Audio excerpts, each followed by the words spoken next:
ခဏလောက်မျက်စိမှိတ်ပြီးစိတ်ကူးကြည့်ပါလက်တစ်ဖက်ပျက်စီးသွားပြီမဲ့ခွဲစိတ်တာစေးဝါးသုံးတာမလိုပဲ၄ဘက်အတွင်းမှာအတစ်တိုင်းပြန်ပေါက်လာမယ်ဆိုရင်မယုံနိုင်ဘူးဟုတ်ဒါပေမဲ့ဒီတဝါလေးကတော့အဲ့ဒါကိုလုံနိုင်ပါတယ်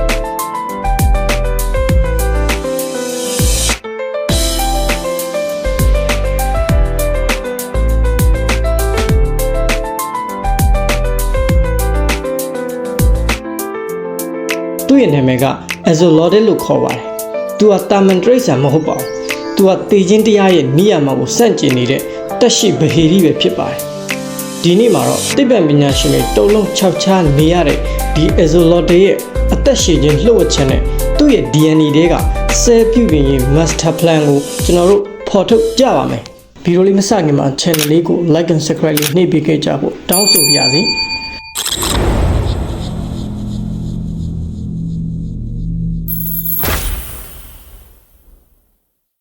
တတော်ဝါလေးဟာမက္ကဆီကိုနိုင်ငံဇိုရှိမိုင်ကူရေကန်တွေထဲမှာပဲနေထိုင်ပါတယ်သိပ္ပံပညာအရတော့သူတို့ဟာဆလမန်ဒါမျိုးစိတ်လို့သတ်မှတ်ထားပါတယ်ပုံမှန်ဆိုရင်ဆလမန်ဒါတွေကဖားတွေလိုပဲရုပ်ပြောင်းကူးလက်ခြင်းမတာမော်ဖိုစစ်ကိုဖျက်ဆီးပြီးတော့ကုန်းပေါ်တက်အရွယ်ရောက်ကြီးရတဲ့ကောင်တွေပဲဖြစ်ပါတယ်ဒါပေမဲ့ဒီ Axolotl တွေကဒီလိုမဟုတ်ပါဘူးသူတို့ရဲ့ဘဝတစ်ခုလုံးကိုရေထဲမှာပဲခလေးပုံစံအတိုင်းနေထိုင်ကြပါတယ်ဒီထူးဆန်းတဲ့အပြုအမူကိုမျိုးထန်နီလို့ခေါ်ပါတယ်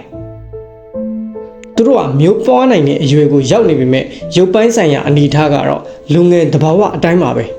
မျက်နှာကအမြဲတမ်းပြုံးနေတယ်လို့ချစ်စရာကောင်းနေတယ်လို့မျိုးပေါ့ဒါပေမဲ့ကျွန်တော်တို့ကိုတကယ်စိတ်ဝင်စားစေတာကသူတို့ရဲ့ပြန်လဲမွေးဖွားနိုင်စွမ်း regeneration ပဲဖြစ်ပါတယ်ဒါကလူသားဆေးပညာရဲ့နောက်ဆုံးပေါ်လှုပ်ဝက်ချက်လို့တောင်ပြောလို့ရပါတယ်သူတို့ရဲ့လက်ခြေထောက်ခြေချောင်းတွေလုံးဝပြတ်သွားရင်တော့တလဒါမှမဟုတ်2လအတွင်းမှာပဲလုံးဝအသစ်တိုင်းပြန်ပေါက်လာနိုင်ပါတယ်အရေးကြီးဆုံးကဘာလဲသိလားအမာယုလုံးဝမကြံခဲ့တာပါပဲ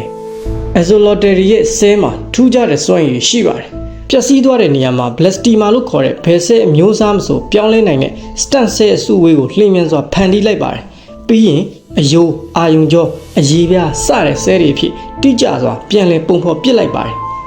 တာမန်အဖြစ်ကြောရွရှိတက်တော်ဝါတွေမှာမဖြစ်နိုင်တဲ့အုံနောက်နဲ့နှလုံးထိခိုက်မှုတွေကိုတော့သူတို့ကအနာရွတ်မရှိဘဲနဲ့ပြန်လည်ကုစားနိုင်ပါတယ်ဒီလိုလုံနိုင်တဲ့တက်တော်ဝါနောက်တစ်ခေါက်ကဘာပေါ်မှာမရှိဘူးလို့ပြောလို့ရပါတယ်သိပ္ပံပညာရှင်တွေကသူတို့ရဲ့ဂျင်းကုတ်တွေကိုလေ့လာတဲ့အခါမှာတုံ့လှုပ်သွားကြပါတယ်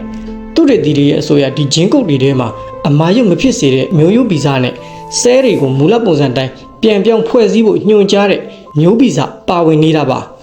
လူသားတွေရဲ့ဆဲတွေအုံမင်းချင်းကိုပြောင်းပြလှန်နိုင်တဲ့လမ်းစာတွေကြောရိုးဒဏ်ရာတွေကိုအပြီးသက်ကုသနိုင်တဲ့နည်းလမ်းတွေပေါ်လာဖို့အလားအလာအများကြီးရှိပါတယ်။ Axolotl တွေဟာကျွန်တော်တို့ဆေးပညာရဲ့ရွှေတော့ချက်ဖြစ်လာနိုင်ပါတယ်။ဒါကိုသာသိပ္ပံပညာရှင်တွေလုပ်နိုင်ခဲ့ရင်ဒါပေမဲ့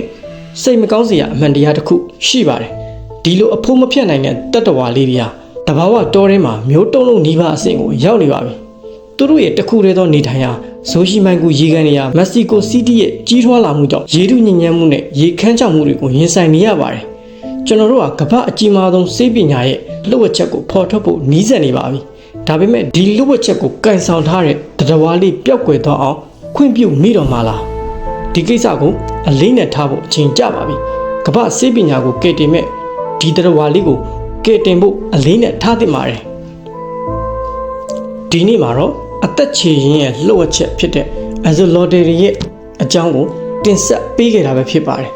ဒီဗီဒီယိုလေးကိုကြိုက်နေတဲ့ဆိုရင်တော့ like and subscribe လေးနဲ့အားပေးကူညီခဲ့ကြဖို့တောင်းဆိုပါရစေခင်ဗျာ